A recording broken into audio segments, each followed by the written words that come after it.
हम सब जानते हैं, दुनिया में अगर कोई सबसे बड़ा सत्य है तो वह है हमारी मृत्यु। कोई कितना भी बुद्धिमान हो, कितना भी शक्तिशाली या अमीर हो, मृत्यु से कोई नहीं बच सकता। लेकिन जब कोई हमें छोड़कर चला जाता है तो सवाल सिर्फ यह नहीं होता कि वह कहाँ गया, बल्कि यह होता है कि अब उसके साथ क्या हो रहा होगा। क्या वह हमें देख रहा है? क्या वह हमारे घर वापस आता है?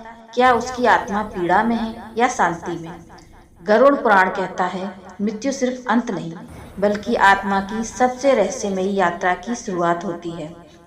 यह एक ऐसी यात्रा है जहाँ कोई शरीर नहीं होता, कोई नाम नहीं, सिर्फ कर्म होते हैं और उनके अदृश्य परिणाम। मृत्यु के क्षण में आत्मा देह से निकलती है, बिल्कुल वैसे जैसे एक पक्षी पिंजरे से निकलता है। लेकिन पहली बार वह पक्षी उड़ नहीं पाता, क्योंकि वह समझ ही नहीं पाता कि पिंजरा टूट चुका है। वह अपने शरीर को देखता है, परिजनों को रोते हुए देखता है, अपनी चिता की तैयारी होते हुए देखता है, लेकिन समझ नहीं पाता कि यह सब उसके लिए हो रहा है।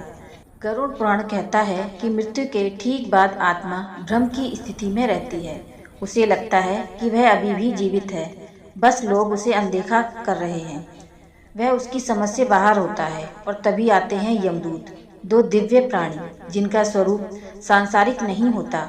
न वह काले होते हैं, न लाल आंखों वाले, बल्कि उनका स्वरूप उस आत्मा के कर्मों पर निर्भर करता है। जिसने पवित्र जीवन जिया है उसे यमदूत शांति और शांतिदायक रूप से दिखाई देते हैं, जैसे किसी तीर्थ यात्रा पर साथ ले जाने वाले दो संत। पर जिसने अधर्म और पाप का जीवन जिया हो उसे वही यमदूत भयानक और भयावह लगते हैं, जैसे दो दंड अधिकारी जिनके हाथों में आग है और आंखों में सवाल।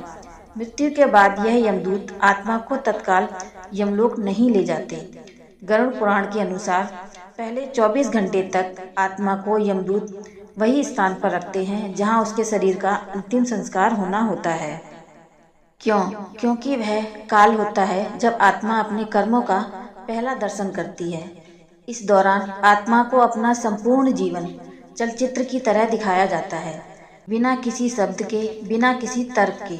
बस हर कर्म की स्मृति उसकी ऊर्जा के साथ सामने आती है, जिसे तुम भूल गए, जिसे तुमने नजरअंदाज किया, जिसे तुमने छोटा या झूठ, एक बार की चोरी या बस मजाक कहा था। हर पल, हर क्रिया, हर संकल्प अब तुम्हारे सामने खड़ा होता है। यह कोई दंड नहीं होता, यह प्रकाश है जहाँ आत्मा खुद को देखती है जैसा वह सच में थी। और अब यह सब होता है, शरीर अग्नि को सौंप दिया जाता है। चिता जल रही होती है, पर आत्मा उस चिता को नहीं देख रही होती है। वो देख रही होती है कि किसके लिए उसने आंसू छोड़े और किसके लिए आंसू लाए। गरुड़ पुराण यह भी कहता है कि अंतिम संस्कार के समय आत्मा अपने घर वालों को बहुत पास होती है। वह उनके मन की हर बात सुन सकती है, वह उनके दुख को महसूस कर सकती है, लेकिन कुछ कर नहीं सकती। यह सबसे बड़ी पीड़ा होती है। एक माँ की आत्मा देख रही है कि उसका बेटा रो रहा है, लेकिन वह उसे छू नहीं सकती। एक पत्नी की आत्मा देख रही है कि उसका पति उसके कपड़े समेट रहा है, लेकिन वह उसे रोक नहीं सकती। इसलिए संस्कारों का समय, प्रार्थनाओं का समय और मौन का समय आत्मा के लिए सबसे भारी होता है। इस समय यदि परिजन शांति का जाप करें तो आत्मा को थोड़ी दिशा मिलती है। वह जानती है कि उसका अगला पड़ाव आ रहा है। और फिर जब चिता की आग बुझने लगती है और रात ढलती है तो यमदूत धीरे से आत्मा से कहते हैं, अब चलो, तुम्हें अपने कर्मों का पथ दिखाना है। और आत्मा उस घर को एक बार, अंतिम बार देखती है जहाँ उसने जन्म लिया, हंसी थी, झगड़े थे, मोह था। वो अब सिर्फ एक स्मृति बन गया। और यहीं से आत्मा की 13 दिन की रहस्यमय यात्रा शुरू होती है। यमदूत आत्मा को उस सूक्ष्म मार्ग पर ले जाते हैं जहाँ कोई शरीर नहीं होता, सिर्फ स्पंदन, आवृत्ति और कर्मों की गंध होती है। लेकिन गरुड़ पुराण कहता है कि आत्मा को सीधे यमलोक नहीं ले जाया जाता। पहले 13 दिन आत्मा पृथ्वी लोक के आसपास ही रहती है। वह अपने ही घर में, अपने ही लोगों के बीच अदृश्य रूप से मौजूद रहती है। वह देखती है कि कौन उसके जाने से टूटा और कौन दिखावे का आंसू बहा रहा है। वह जानती है किसने सच में उसे प्रेम किया और किसने उसके जाने की प्रतीक्षा की। इन 13 दिनों को पिंडदान, तर्पण और श्राद्ध की प्रक्रिया से शुद्ध किया जाता है। गरुड़ पुराण में कहा गया है कि इन 13 दिनों में यदि घर वाले सच्चे मन से आत्मा की शांति के लिए प्रार्थना करें तो आत्मा को मार्गदर्शन मिलता है। लेकिन अगर घर में कलह हो, अश्रद्धा हो या कोई अपेक्षा हो तो आत्मा भ्रमित हो रहती है। वह बार बार लौटती है अपने बिस्तर के पास, अपने कपड़ों के पास, उस तस्वीर के पास जिसमें वह कभी मुस्कुराया करती थी। गरुड़ पुराण कहता है कि मृत्यु के बाद आत्मा के 3 मार्गों में से एक मार्ग पर भेजा जाता है। यह तय होता है उसके जीवन में किए गए कर्मों के अनुसार। इन मार्गों को कहा जाता है पहला आचार्य मार्ग। यह वह मार्ग है जो धार्मिक, तपस्वी और सत्यनिष्ठ आत्माओं के लिए खुलता है। इसे स्वर्ग मार्ग या देवयान मार्ग भी कहते हैं। आत्मा इस मार्ग से ऊर्ध्वलोक की ओर जाती है, जहाँ सुख, शांति और दिव्यता होती है। दूसरा धूम मार्ग, यह मार्ग जहाँ आत्मा पितृक की ओर जाती है। न पुण्य, न बहुत ज्यादा पाप, बहुत भारी, ऐसे जीवों को यह मध्यवर्ती लोक मिलता है। यहाँ आत्मा विश्राम करती है अगली यात्रा या पुनर्जन्म की प्रतीक्षा में। तीसरी उत्पत्ति विनाश मार्ग, यह वह मार्ग है जिसे पापी आत्माओं के लिए तैयार किया जाता है।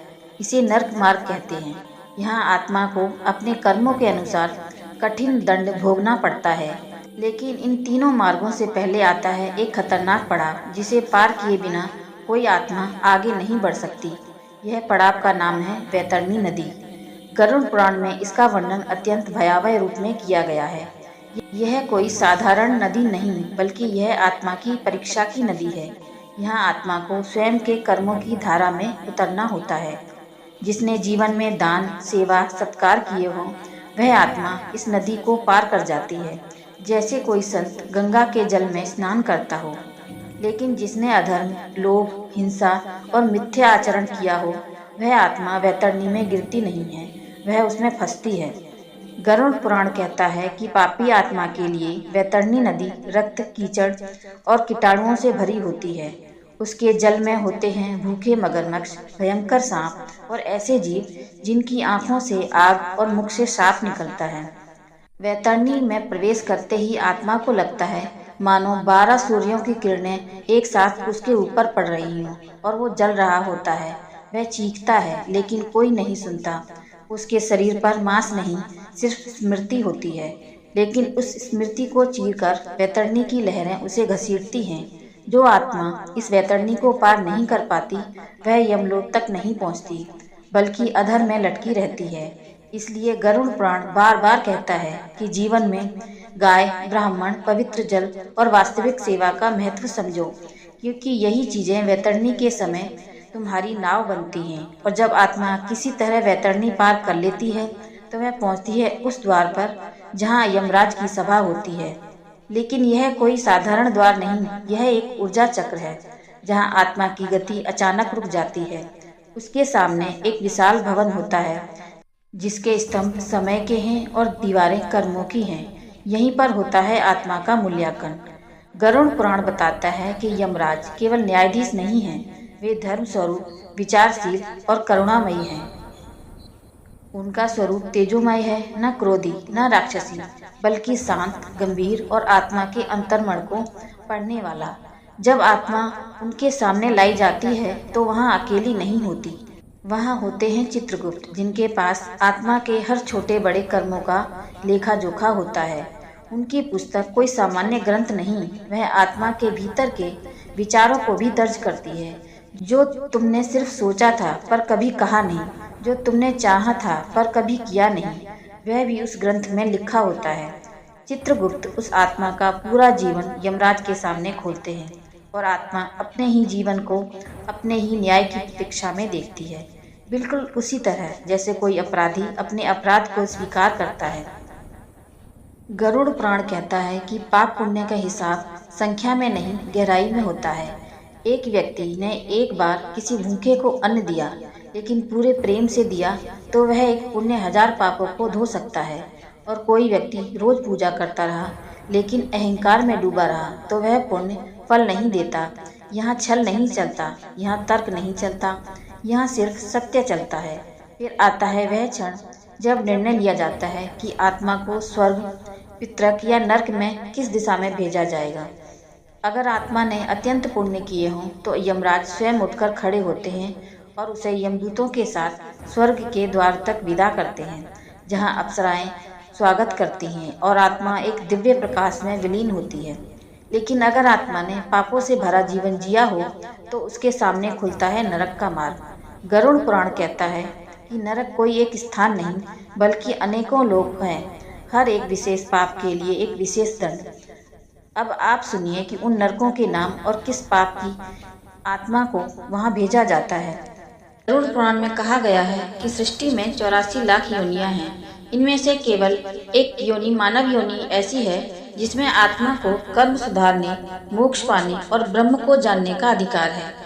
बाकी 83,99,999 योनियां केवल कर्म भोग की योनियां हैं, जहां आत्मा को सोचने का अवसर नहीं मिलता, सिर्फ भुगतने का कर्म चलता है। हर हर महादेव।